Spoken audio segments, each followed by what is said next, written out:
안녕하세요. 동희쌤입니다. 오늘은 생활과 윤리에서 고난도 문제로 출제되는 환경윤리로 들어가 보겠습니다.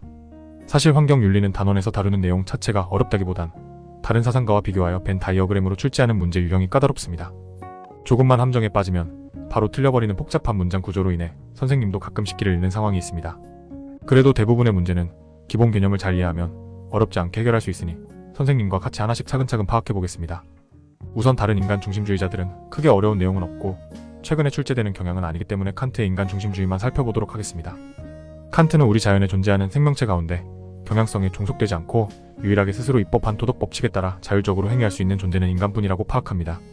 인간만이 자율적으로 행위할 수 있기 때문에 인간은 다른 어떤 동물들보다도 위계가 높은 존엄한 존재가 될 수 있으며 직접적인 도덕적 의무의 대상이 될 수 있습니다. 이때 직접적 의무라는 표현은 인간만이 직접적으로 의무의 대상이 될 수 있다는 의미로 인간을 단순히 수단이 아니라 목적으로 대한다는 인간성의 정식으로 이해하면 되겠습니다. 인간 이외의 존재는 인간이 필요한 대로 이용할 수 있는 수단으로서의 가치만을 지닙니다. 하지만 이때 인간 이외의 존재를 잔인하게 다루는 것은 문제가 될 수 있습니다. 그 이유는 그 존재가 불쌍해서가 아닙니다. 동물이나 자연을 함부로 잔인하게 대하는 것은 인간성에 부정적인 영향을 미칠 수 있기 때문입니다. 가령 범죄 심리학에서 기술하는 사이코패스들의 특징은 어릴 때 잔인하게 동물을 학대한다는 것입니다. 그들은 정상인과 뇌 구조 자체가 다릅니다. 정상인이라도 동물을 잔혹하게 대하면 대할수록, 자연을 파괴하면 파괴할수록 정상적인 인간성이 점차 피폐해질 것입니다. 따라서 인간 이외의 존재를 위해서가 아니라 인간을 위해서 그들을 학대하지 않아야 할 것입니다. 칸트는 이를 간접적 의무라고 표현합니다. 간접적 의무는 의무라는 이름을 달고 있지만 실은 비이성적 존재를 의무로서 대한다는 뜻이 아닙니다. 그들이 지니는 의무는 인간을 위한 의무로부터 수단적으로 기능한다는 의미에서 간접적 의무라 하는 것입니다. 칸트에 있어서 의무란 오직 인간을 위해서만 지닐 수 있는 것입니다. 동물과 자연을 소중하게 대하는 것은 그들이 그 자체로 목적으로서의 존재라서가 아니라 인간을 위해서 대하는 것입니다. 이에 따라 주의해야 할 표현이 있는데, 의무는 인간에 대해서 직접적으로 주어진다는 의미에서 인간에 대해서라는 접속어가 사용되고, 동물은 인간을 위한 수단적 가치만을 지니기 때문에 인간의 의무에 간접적으로 연관된다는 의미에서 동식물 및 자연물과 관련해서 의무가 발생한다는 접속어가 사용됩니다. 다시 말해 동물이나 자연에 대한 의무는 인간성으로부터 도출되는 것이므로 간접적으로만 인간을 대상으로 하는 의무에 관련할 수 있는 것입니다. 이를 분명하게 하기 위해서 몇 가지 간단한 퀴즈를 제시해 보겠습니다. 첫 번째, 동물에 대해서도 의무가 발생할 수 있다. 이는 틀린 선지입니다. 왜냐하면 동물은 인간과 관련해서만 의무가 발생할 수 있으므로 대해서가 아니라 관련해서라는 접속어를 사용해야 합니다. 두 번째, 오직 인간만이 의무의 대상이 될 수 있다. 이는 옳은 선지입니다. 의무는 오직 인간을 대상으로만 직접적으로 주어질 수 있습니다. 세 번째, 동물은 결코 의무로서 간주될 수 없다. 역시 옳은 선지입니다. 동물과 관련된 간접적 의무는 동물이 의무를 지닌 존재로서 대우해야 한다는 의미가 아니라 인간성을 위해서 동물을 고려할 것을 의미하는 것입니다. 이렇게 동물을 잔인하게 다루지 않거나 자연을 함부로 파괴하지 않는 것은 인간의 도덕적 완전성 실현에 수단적으로 기능합니다. 인간은 동물들에게 감사의 마음을 표현할수록, 아름다운 것을 접하면 접할수록 감정이 순화되어 도덕성에도 영향을 줄 수 있기 때문입니다. 이와 관련된 자세한 내용은 201페이지 예술윤리 단원에서 칸트의 미적 판단을 참고하시면 됩니다. 간단하게 설명하면 아름다움을 판단하는 것은 주관적 감정에 이루어지지만 균형 잡힌 비율과 조화로운 구성과 같은 어떤 형식에 따라 공통적으로 판단될 수 있습니다. 따라서 아름다움의 판단, 즉 미적 판단은 주관적 보편성을 지닐 수 있게 되는데, 그 과정에서 보편성을 지니는 도덕성과 서로 연결될 수 있기에 아름다움을 통해 도덕성의 개념을 간접적으로 확인할 수 있습니다. 그러니까 아름다움에 관심이 있고 미적 감수성을 지니고 있는 사람은 도덕적 소질을 가지고 있는 것이죠.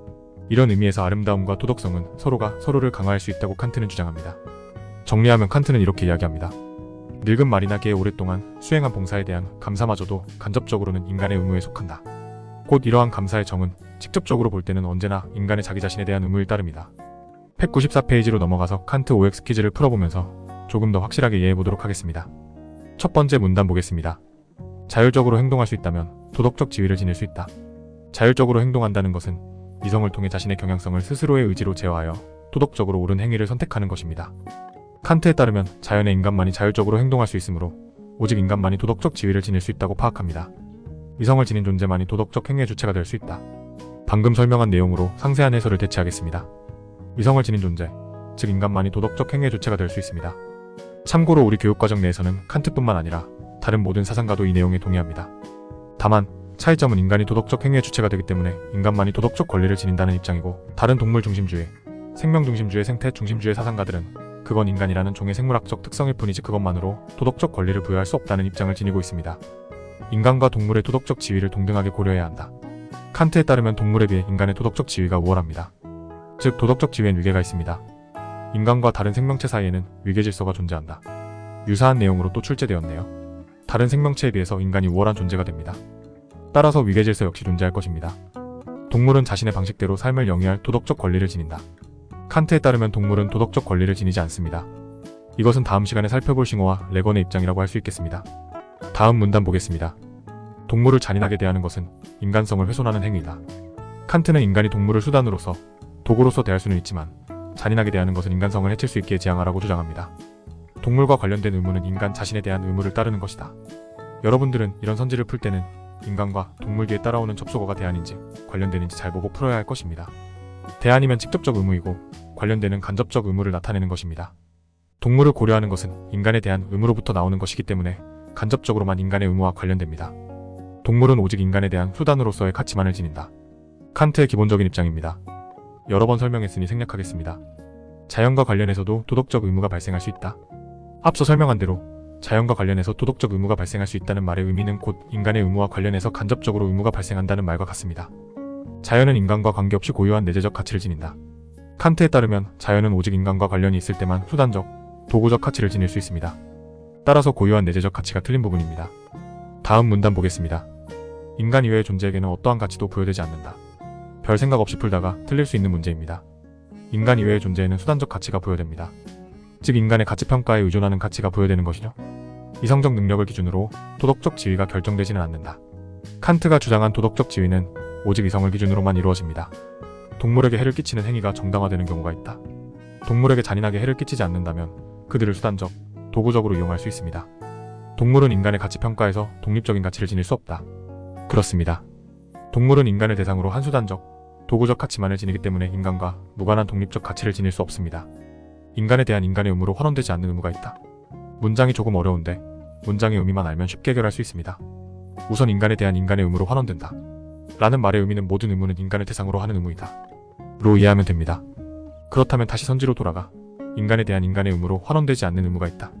라는 것은 쉽게 이야기해서 인간을 대상으로 하지 않는 의무가 있다는 말이 되겠습니다. 칸트는 의무가 반드시 인간만을 대상으로 이루어져야 한다고 보기 때문에 그러한 의무는 없다고 해야 할 것입니다. 마지막 문단 보겠습니다. 어떤 존재가 생명을 지닌 개체가 아니어도 도덕적 지위를 가질 수 있다. 칸트는 인간만이 도덕적 지위를 가질 수 있다고 합니다. 그런데 인간이 도덕적 지위를 가질 수 있다는 것은 이성을 지닌 주체로서 도덕적 행위를 자율적으로 가지기 때문입니다. 따라서 도덕적으로 행위하기 위해선 반드시 살아있는 인간이어야 합니다. 그러므로 생명은 칸트에게 있어서 도덕적 지위를 지니는 필요 조건이기 때문에 생명을 지녀야만 도덕적 지위를 가질 수 있습니다. 인간에 대한 의무의 근거가 동물에 대한 의무를 정당화할 수 있다. 여러 번 강조해서 설명했듯이 동물에 대한 의무는 동물에 대한 직접적 의무를 말하는 것이므로 정당화될 수 없습니다.